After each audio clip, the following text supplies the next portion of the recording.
Palabra de Dios. Éxodo 17, 8 al 16.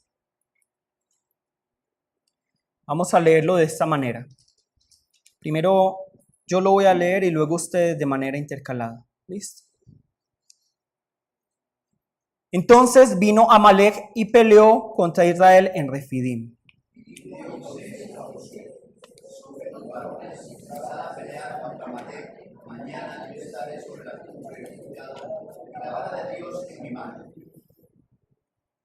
E hizo Josué como le dijo Moisés, peleando contra Amalek, y Moisés y Aarón y Hur subieron a la cumbre del collado.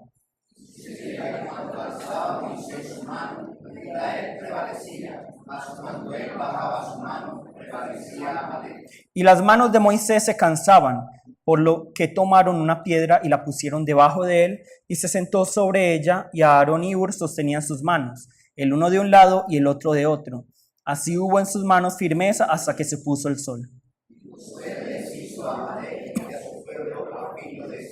Y Jehová dijo a Moisés, escribe esto para memoria en un libro, y di a Josué que raeré del todo la memoria de Amalek de debajo del cielo.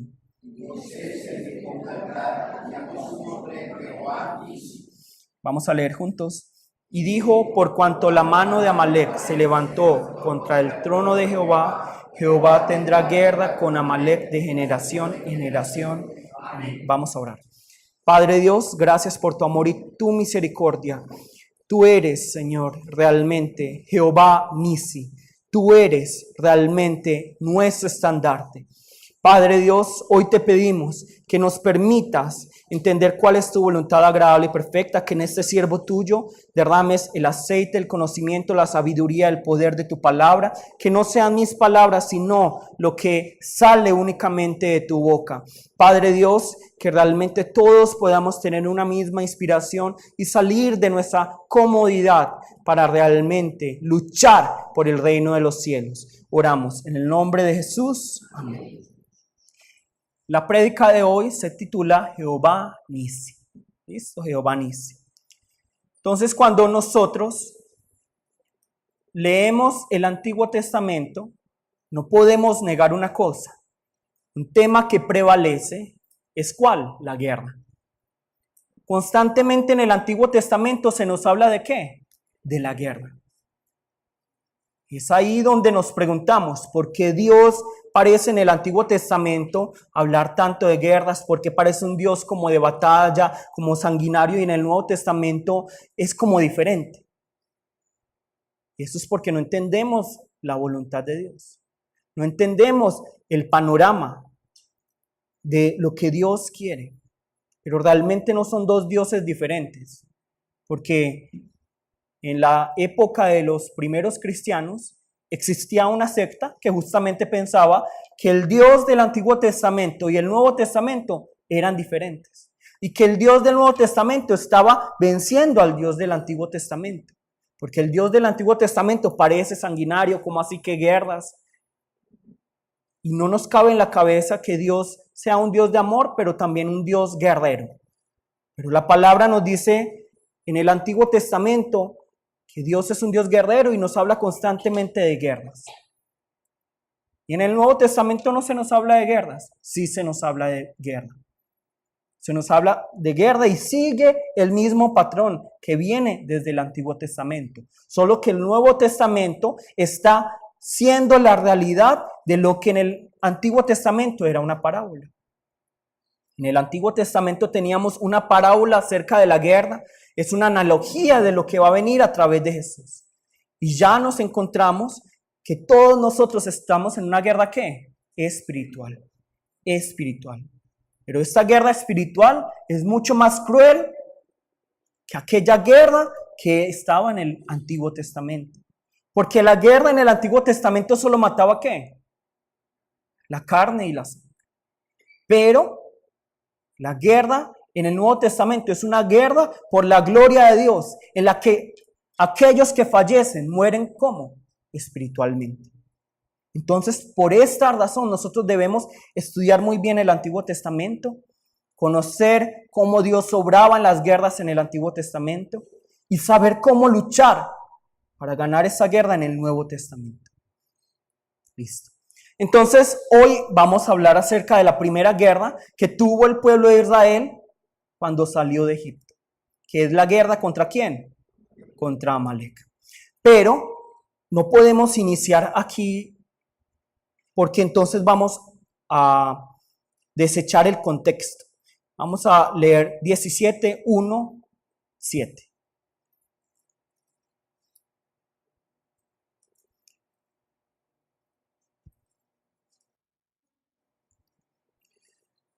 Toda la congregación de los hijos de Israel partió del desierto de Sin por sus jornadas, conforme al mandamiento de Jehová, y acamparon en Refidim, y no había agua para que el pueblo bebiese. Y altercó el pueblo con Moisés, y dijeron: danos agua para que bebamos. Y Moisés le dijo: ¿por qué altercáis conmigo? ¿Por qué tentáis a Jehová? Así que el pueblo tuvo allí sed y murmuró contra Moisés y dijo: ¿por qué nos hiciste subir de Egipto para matarnos de sed a nosotros, a nuestros hijos y a nuestros ganados? Entonces clamó Moisés a Jehová diciendo: ¿qué haré con este pueblo? De aquí a un poco me apedrearán. Y Jehová dijo a Moisés: pasa delante del pueblo y toma contigo de los ancianos de Israel, y toma también en tu mano tu vara con que golpeaste el río, y ve. He aquí que yo estaré delante de ti allí sobre la peña de Oreb, y golpearás la peña y saldrán de ella aguas y beberá el pueblo. Y Moisés lo hizo así en presencia de los ancianos de Israel. Y llamó el nombre de aquel lugar Masa y Meriba, por la rencilla de los hijos de Israel y porque tentaron a Jehová diciendo: ¿está pues Jehová entre nosotros o no? Amén.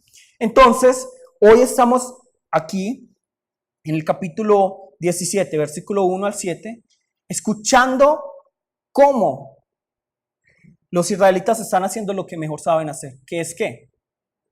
Murmurar.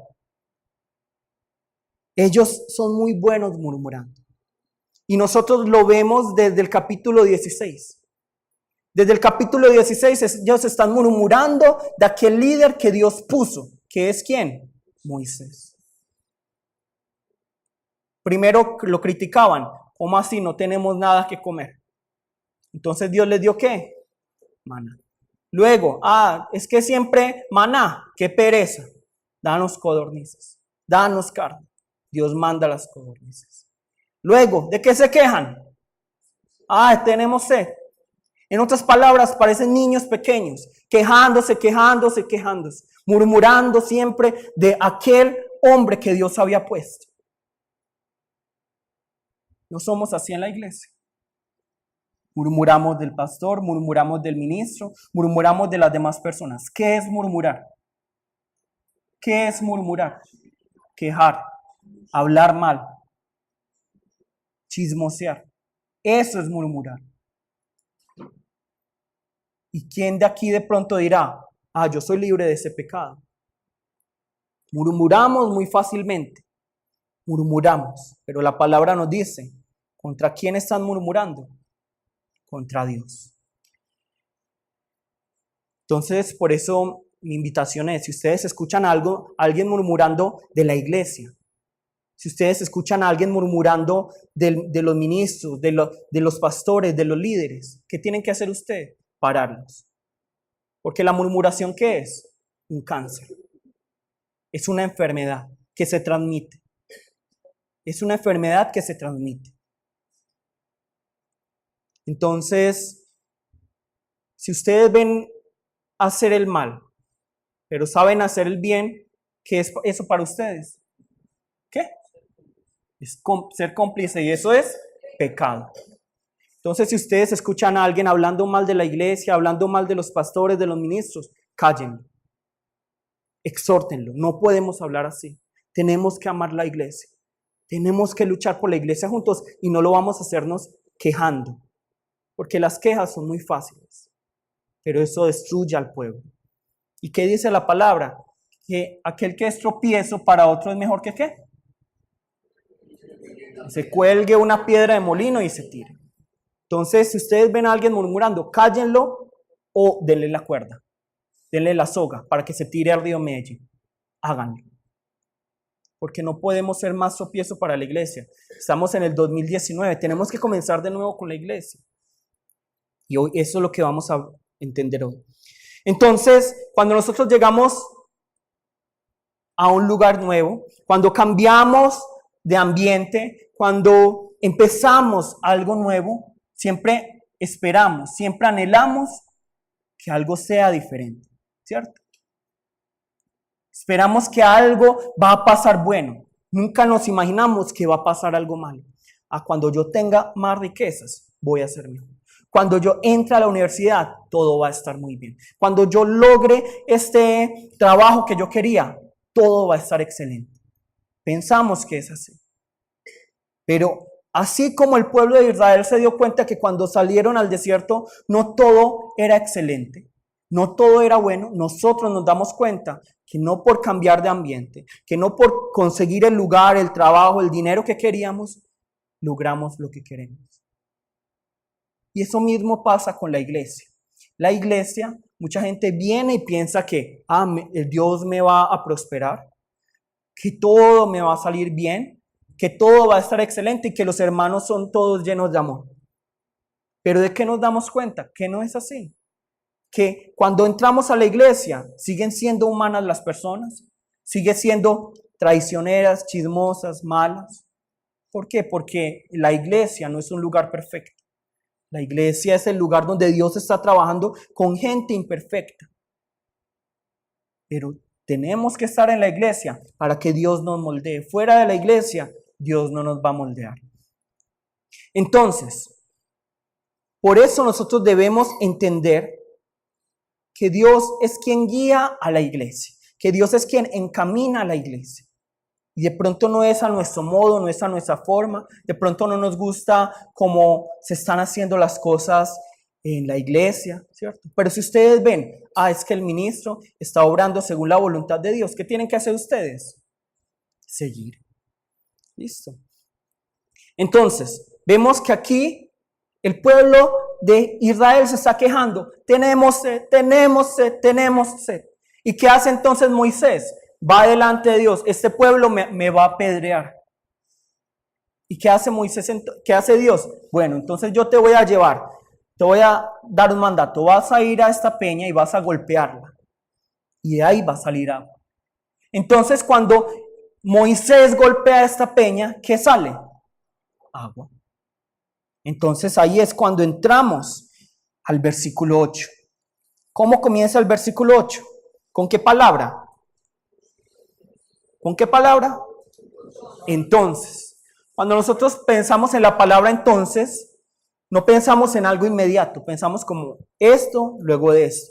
Pero cuando nosotros vemos la palabra en hebreo, nos está hablando de algo inmediato, es decir, golpearon la peña, salió el agua e inmediatamente se aparece ¿quién? Amalek.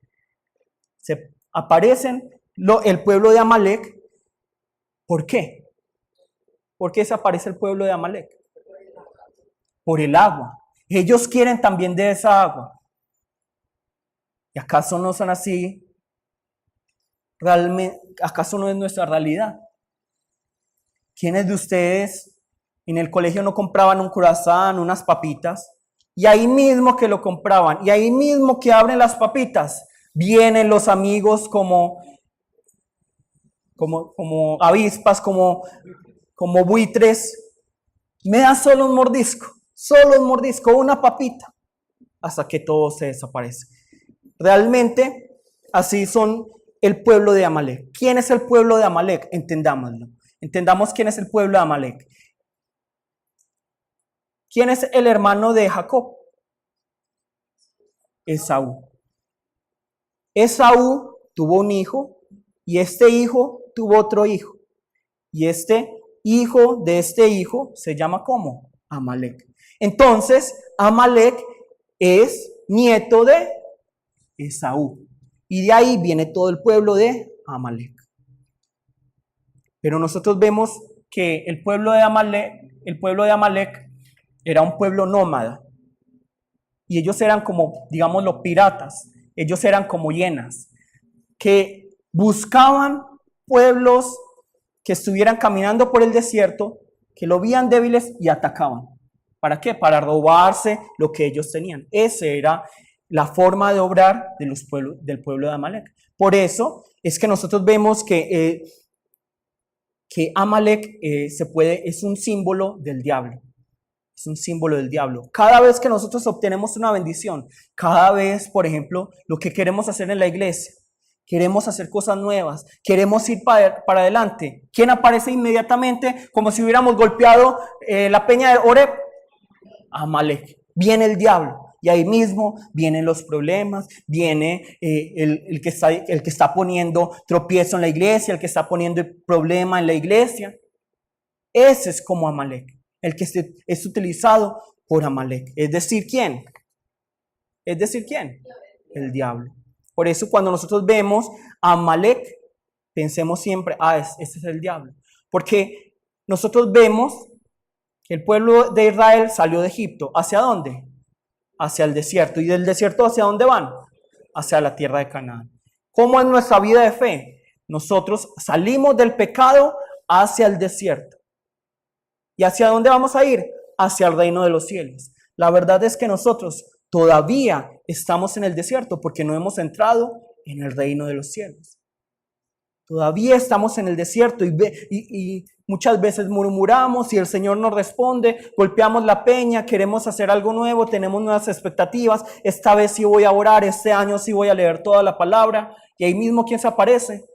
Amalek. Para tratar de que nosotros no podamos recibir la bendición de Dios. Luego vamos a leer el versículo que nos dice, el versículo 9. Y dijo Moisés a Josué, escógenos varones y sal a pelear contra Amalek. Mañana yo estaré sobre la cumbre del cayado y la vara de Dios en mi mano. Listo. Entonces nosotros vemos aquí que aparece un personaje nuevo para todos aquellos que vamos leyendo desde Génesis hasta Éxodo. ¿Quién es? Josué. Esta es la primera vez que se nos menciona a Josué. ¿Y qué se le dice a Josué? Escógenos. ¿A quiénes? ¿A Hur, a Aarón y a Moisés? No.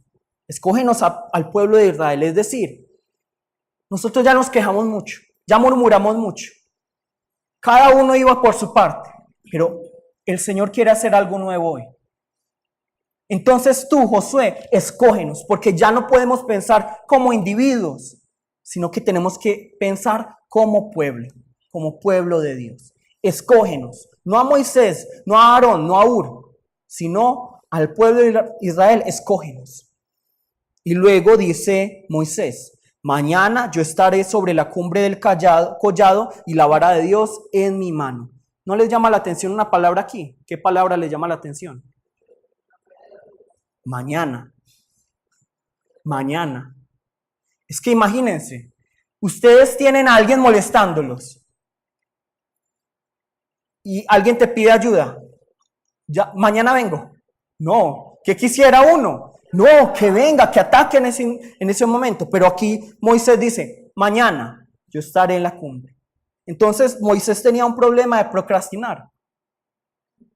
No, mañana lo hacemos. No, él no tiene ese problema de hacer todo al otro día, sino que él tiene confianza de quién es su Dios. Y por eso mientras sube esta cumbre, tiene confianza. Dios es mi Señor. Dios es quien lucha por mí. Además yo tengo esta vara. Y con esta vara, ¿qué fue lo que hicimos? Dividimos las aguas, convertimos el agua en sangre, ¿cierto? Entonces se nos dice aquí que Josué luego, hizo Josué como le dijo Moisés, peleando contra Amalek, y Moisés y Aarón y Hur subieron a la cumbre del collado. Entonces subieron, Josué fue a luchar en contra de Amalek, y mientras que Moisés, Aarón y Hur subieron a la cumbre del collado. Y luego, ¿qué pasa? Y sucedía que cuando alzaba Moisés su mano, Israel prevalecía, mas cuando él bajaba su mano, prevalecía Amalek. Y las manos de Moisés se cansaban, por lo que tomaron una piedra y la pusieron debajo de él y se sentó sobre ella. Y Aarón y Hur sostenían sus manos, el uno de un lado y el otro de otro. Así hubo en sus manos firmeza hasta que se puso el sol. Y Josué deshizo a Amalek y a su pueblo a filo de espada. Listo, entonces nosotros vemos aquí la palabra. Suben Moisés, Aarón y Hur hasta la cumbre del collado. Mientras que Josué, ¿qué es lo que está haciendo? Está luchando. Él está utilizando los medios que él tiene. Porque nosotros no podemos ser perezosos. Nosotros no podemos decir, él estudia con su esfuerzo, con sus obras, mas yo venceré el examen por fe. No podemos decir eso, ¿cierto? Tenemos que estudiar para los exámenes. Tenemos que esforzarnos. Tenemos que ser excelentes. Por eso vemos a Josué luchando. Él también, no es que él se quede y dice, Dios va a ser quien vence. No, él lucha.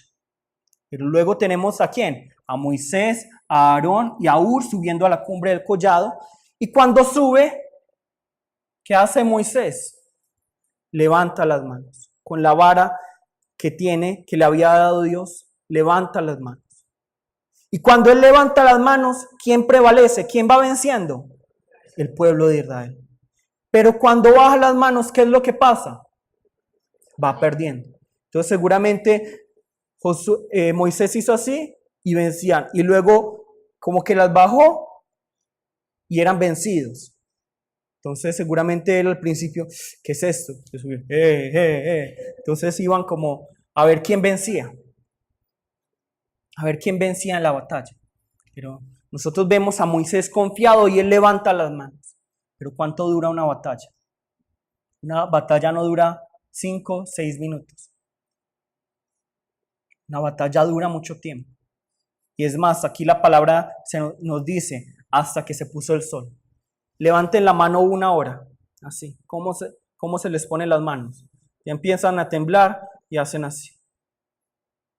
A Moisés también le pasó eso. Él era un ser humano que tenía en su mano la vara de Dios, sí. Pero era un humano que por su cansancio estaba empezando a bajar las manos. Y cuando bajaba las manos por su cansancio, ¿qué pasó? Iba venciendo ¿quién? Amalek. Entonces, ¿qué hacen Hur? ¿Qué hacen a Aarón? Cogen una piedra, la ponen debajo de él para que se siente y toman sus manos, para que los mantenga firmes. Y así ganó esta batalla el pueblo de Israel. Y luego nos dice aquí la palabra. Y Josué deshizo a Amalek y a su pueblo a filo de espada. Y Jehová dijo a Moisés, escribe esto para memoria en un libro, y di a Josué que raeré del todo la memoria de Amalek de debajo del cielo. Y Moisés edificó un altar y llamó su nombre Jehová Nisi. Y dijo, por cuanto la mano de Amalek se levantó contra el trono de Jehová, Jehová tendrá guerra con Amalek de generación en generación. Entonces, hoy el punto principal es este. Jehová Nisi. Jehová Nisi. Y hoy vamos a sacar de qué nos habla Jehová Nisi. Porque Moisés edificó este altar diciendo Jehová Nisi. ¿Qué significa la palabra Jehová? Yo soy.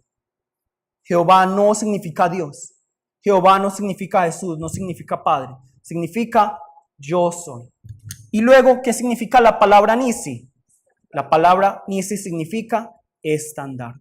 Entonces, en la palabra Jehová Nisi vamos a entender el cómo Dios quiere que luchemos, el por qué quiere Dios que luchemos o para qué quiere Dios que luchemos y qué define Dios como victoria. Entonces es muy importante que entendamos la palabra Jehová Nisi para que entendamos qué quiere Dios de nosotros como iglesia, cómo quiere Dios que nosotros luchemos. ¿Listo? Entonces, primero vamos a hablar acerca del cómo de la guerra. Es decir, yo veo Jehová Nisi, me va a decir cómo debo luchar yo, cómo debe ser la guerra. Para ello, debemos entender qué es un estandarte, ¿cierto? ¿Qué es un estandarte? Entonces, ¿qué es un estandarte? Es como una bandera que se llevaba en tiempos de guerra, ¿cierto? Cuando cuando vemos un campo de batalla, siempre vamos a ver a alguien con un estandarte, ¿cierto? ¿Y para qué sirve el estandarte? ¿Para qué sirve el estandarte? Cuando nosotros vemos, digamos, a los coreanos, al ejército coreano, y los rapamos a todos, les quitamos las gafas a todos, todos son igualitos. Todos se parecen. Entonces uno puede decir, este es un ejército, este es un pueblo. Pero si vamos a los Estados Unidos, es completamente diferente. Porque allí vamos a ver personas asiáticas, vamos a ver personas americanas, vamos a ver personas afrodescendientes, vamos a ver muchos colores, muchos tipos de personas, muchas estaturas. Y eso era mucho más, era mucho más frecuente en la antigüedad. ¿Por qué? Porque en la antigüedad, digamos, yo conquistaba un pueblo y a esa gente joven que habitaba ese pueblo, yo la adiestraba, la entrenaba para que luchara para mí. Entonces, en el ejército, digamos mío, ¿quiénes van a estar? Van a estar gente de muchas naciones, de muchos pueblos, muy diferentes. Entonces, seguramente cuando uno iba al campo de batalla, uno veía que la persona de al lado se podía parecer a mí, mientras que mi amigo era completamente diferente a mí. Entonces, ¿qué necesitaban? El estandarte. Para decir, todos somos uno. Todos somos parte de un mismo batallón, de un mismo ejército. Para eso es el estandarte. Entonces nosotros vemos hoy Jehová Nissi. Dios, Jehová es mi estandarte. Yo soy es mi estandarte. Entonces Dios quiere que luchemos para la gloria de Dios, pero ¿cómo quiere Dios que luchemos? Muchas veces vamos a luchar como David y Goliat individualmente, pero ¿cómo quiere Dios que luchemos nosotros? No individualmente, sino como iglesia, como iglesia. Dios quiere que luchemos juntos, bajo ese estandarte que es Jesús. Bajo ese estandarte que es la gloria de Dios. Todos debemos luchar como un mismo equipo. Esa es la verdadera victoria. Eso es lo que nos enseña Jesús. En Cristo, en la iglesia, no es el que vaya primero.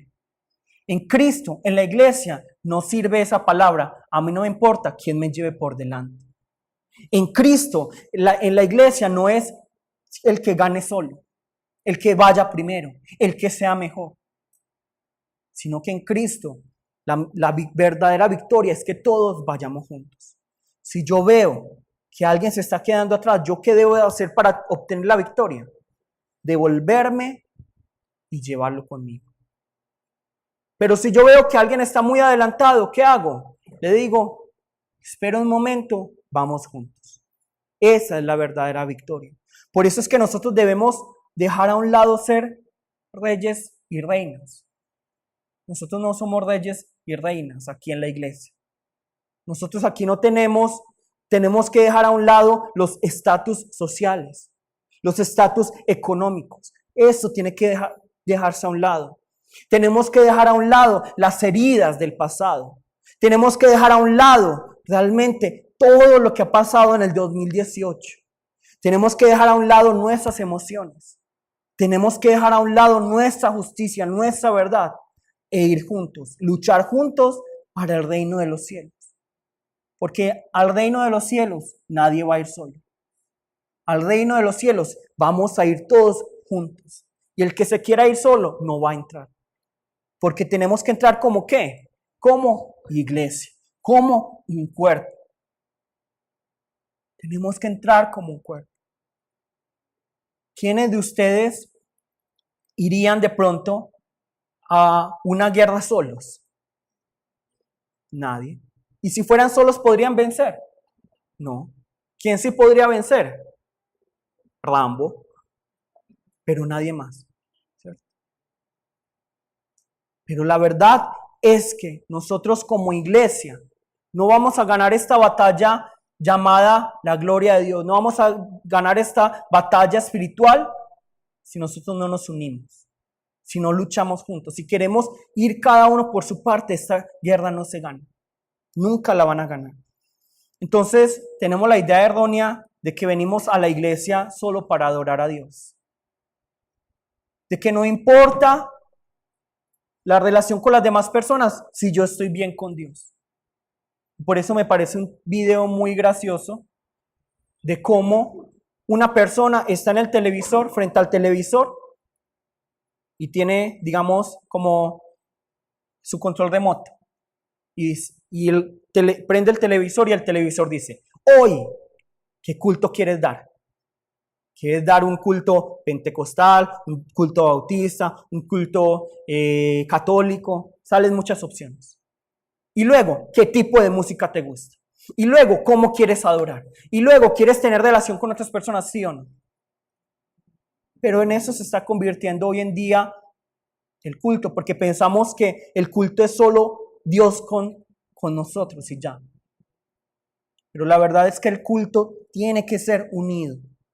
Y por eso realmente yo estoy en contra de aquellos que dicen, yo voy a rendir culto por internet solo, sin nadie más. Voy a estar en mi casa viendo la computadora y voy a rendir. Eso no es culto.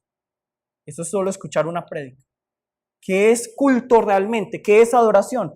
Estar con mis hermanos, limarme con el otro, limar esas perezas con el otro y luego realmente ir juntos para la gloria de Dios. Eso es el principio de Jehová Nisi y cómo Dios quiere que luchemos esta guerra. Entonces, realmente nosotros vemos aquí a Moisés, a Aarón y a Hur, y es algo que nosotros tenemos que aprender. Yo veo a Moisés y yo muchas veces pienso, yo muchas veces me siento como él. Me siento muchas veces como Moisés, porque siento que muchas veces la iglesia es murmurando, quejándose, predicamos de algo, no quieren cambiar. Entonces, ¿qué le digo, Señor? Me quieren apedrear. Les estoy diciendo que tenemos que hacer esto, me quieren apedrear. ¿Cómo me apedrean? No cambiando, murmurando, siguiendo en lo mismo. Y yo le digo, Señor, yo también soy un hombre. Y el problema de buscar la gloria de Dios, ¿saben cuál es? ¿Saben cuál es? Que uno se va quedando solo.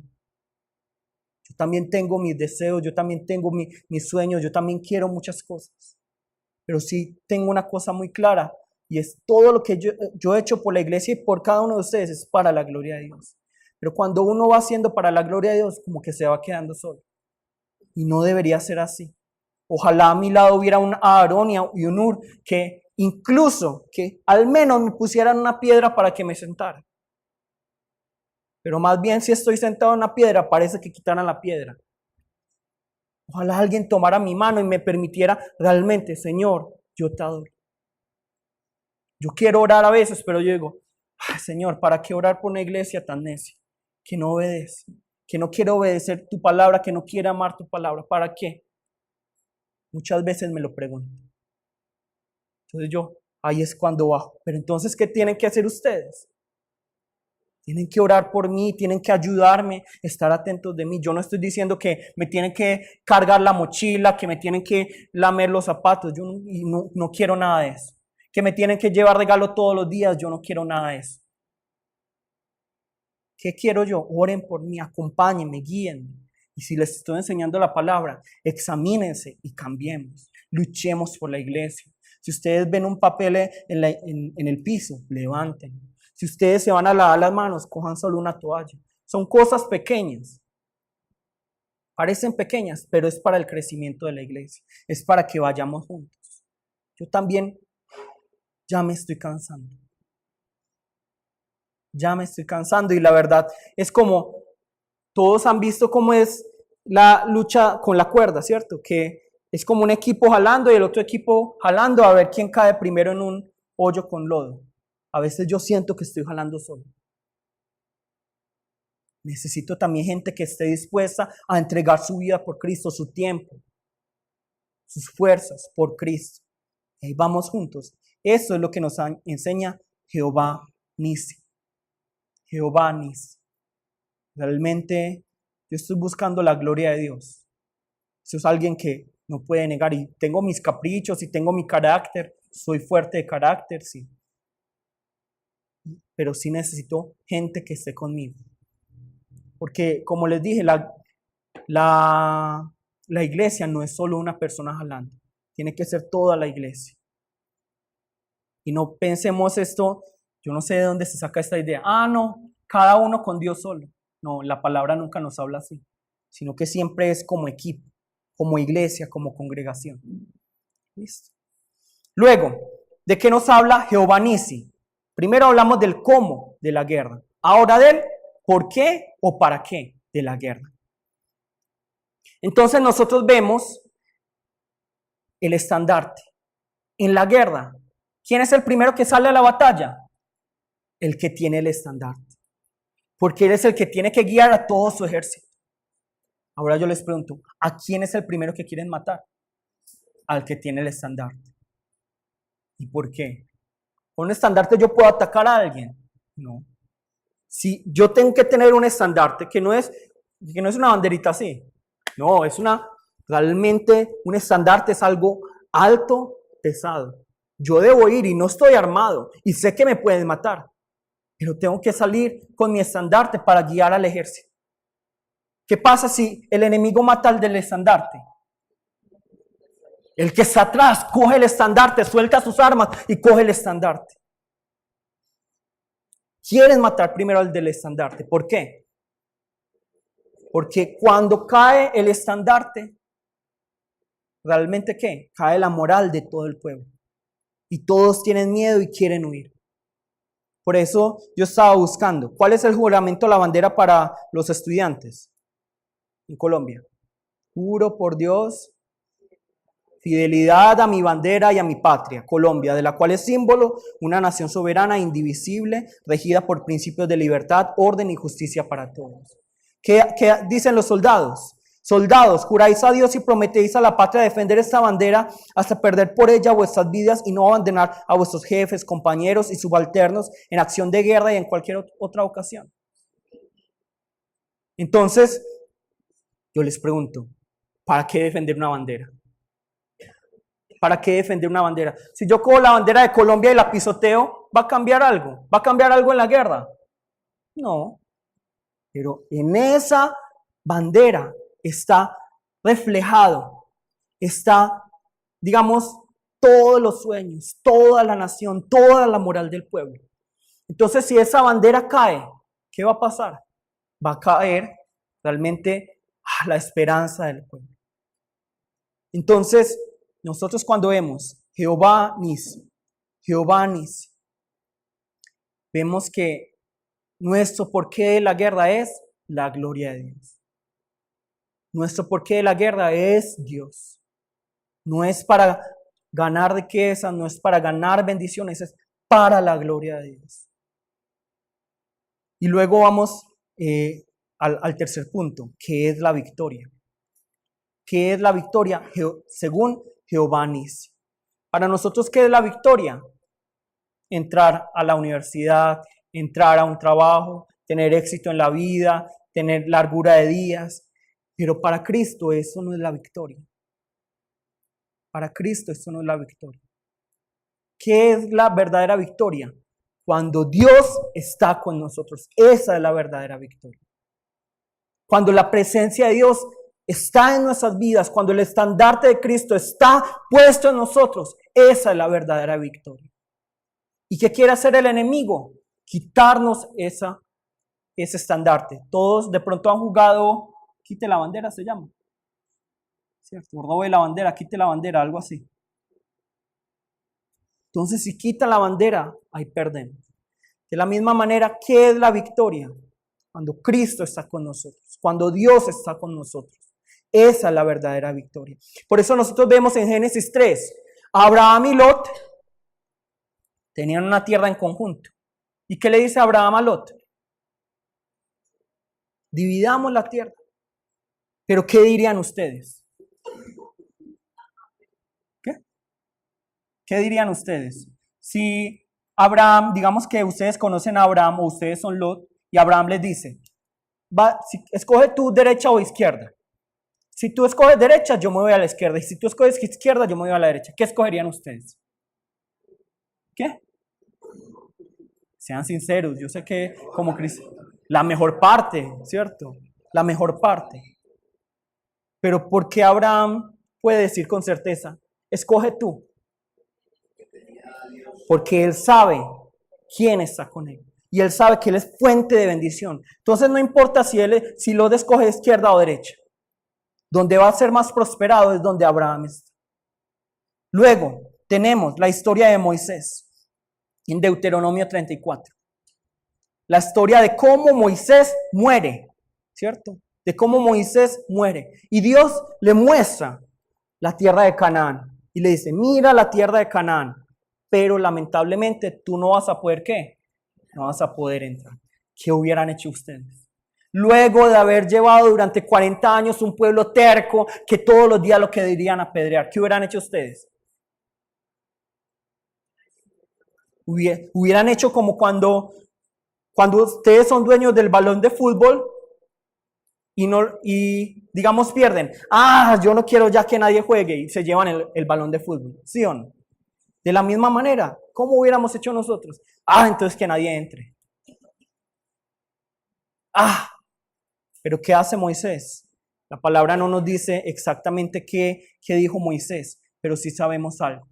Moisés sabe que la tierra prometida no es un lugar, sino que es la presencia de Dios. Donde esté la presencia de Dios, esa es la tierra prometida. Y vamos a buscar Josué 5, 13, 15. Josué 5, 13, 15.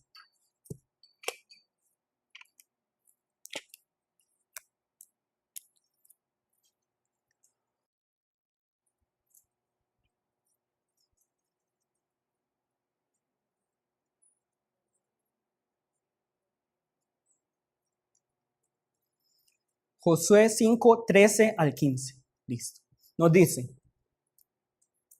busquen en el índice. No hay vergüenza de buscar en el índice.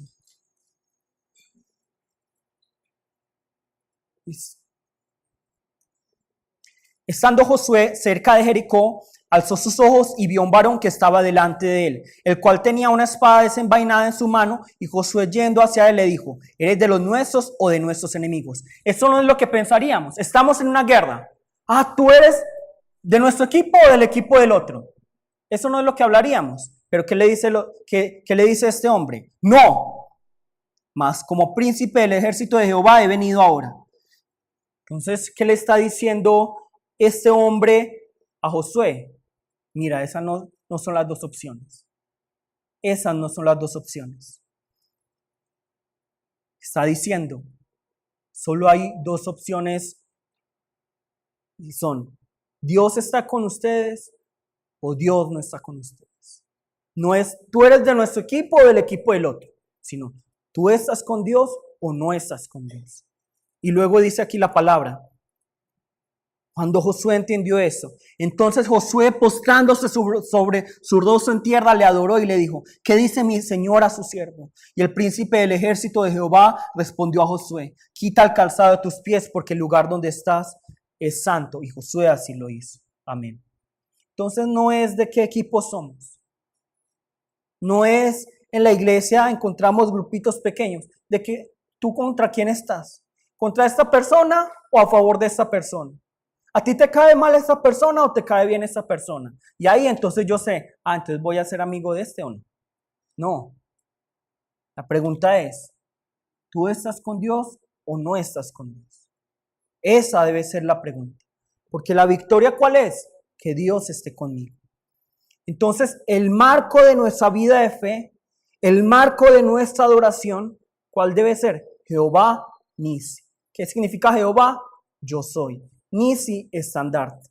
Es decir, ese marco es, ¿cómo debo yo luchar la guerra? Como iglesia, unidos, juntos. ¿Por qué debo luchar esta guerra? ¿O para qué? Para la gloria de Dios. Para la gloria de Dios. ¿Y cuál va a ser la verdadera victoria? La presencia de Dios en nuestras vidas. Estamos hablando acerca de la adoración. Ese es el tema que vamos a hablar durante todo este tiempo. Pero no se nos olvide primero este marco, Jehová Nisi. Él es mi estandarte. Y recordemos que Jehová es solo un apodo. ¿cierto? Es un sobrenombre que significa yo soy. No es el verdadero nombre, porque ni siquiera los judíos dicen Jehová, ellos dicen Adonai, que significa Señor. Entonces, pero tenemos ese estandarte hoy. Y vamos a ir luego hablando y vamos a luego a conocer el nombre que es sobre todo nombre y que tenemos que clamar. Pero hoy estemos en este marco que es Jehová Nisi. Y ya por último vamos a buscar Efesios 4.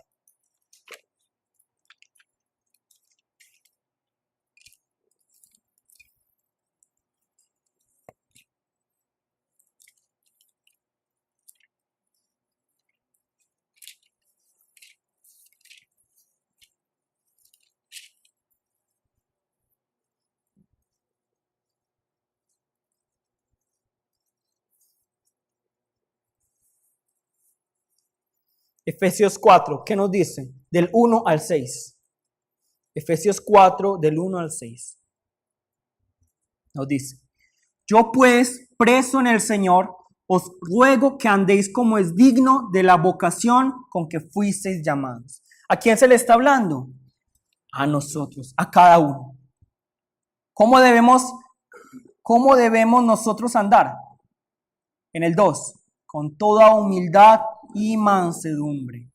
Seamos más humildes. Seamos más humildes nosotros. Realmente seamos humildes y mansos. Mansos no significa ¿qué? Mensos. Pero, seamos más humildes. Seamos más humildes.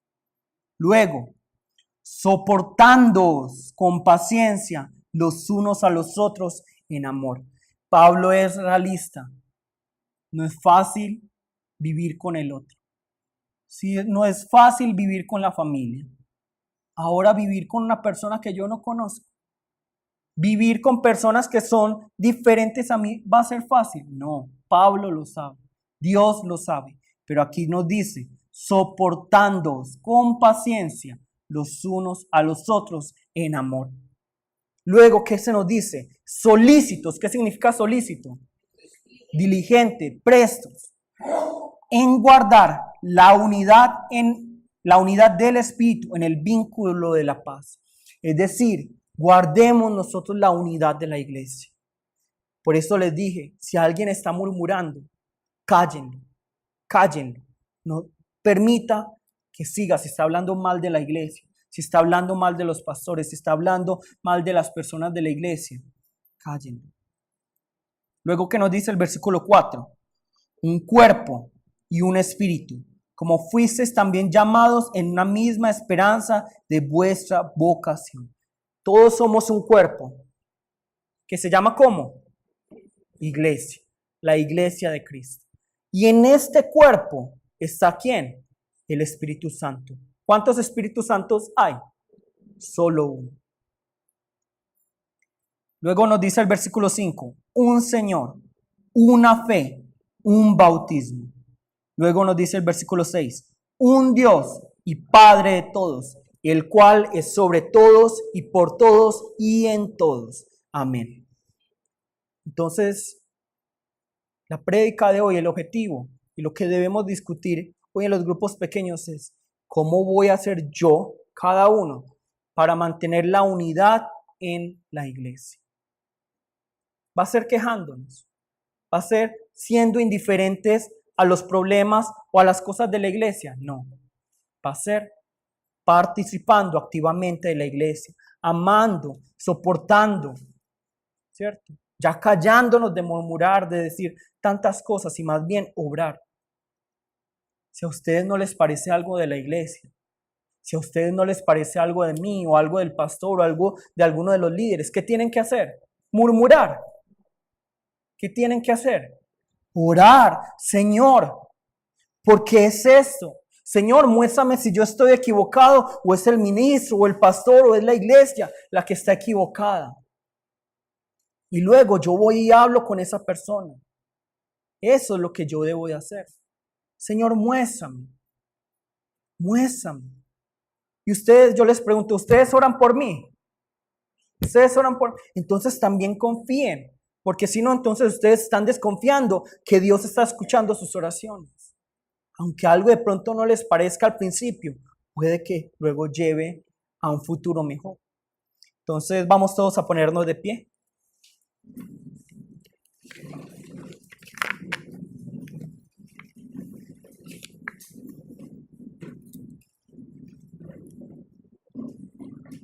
Vamos a pedirle perdón al Señor.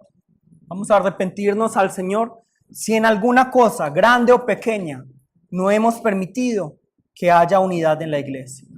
Si en alguna cosa, grande o pequeña, no hemos soportado al otro con paciencia, en amor.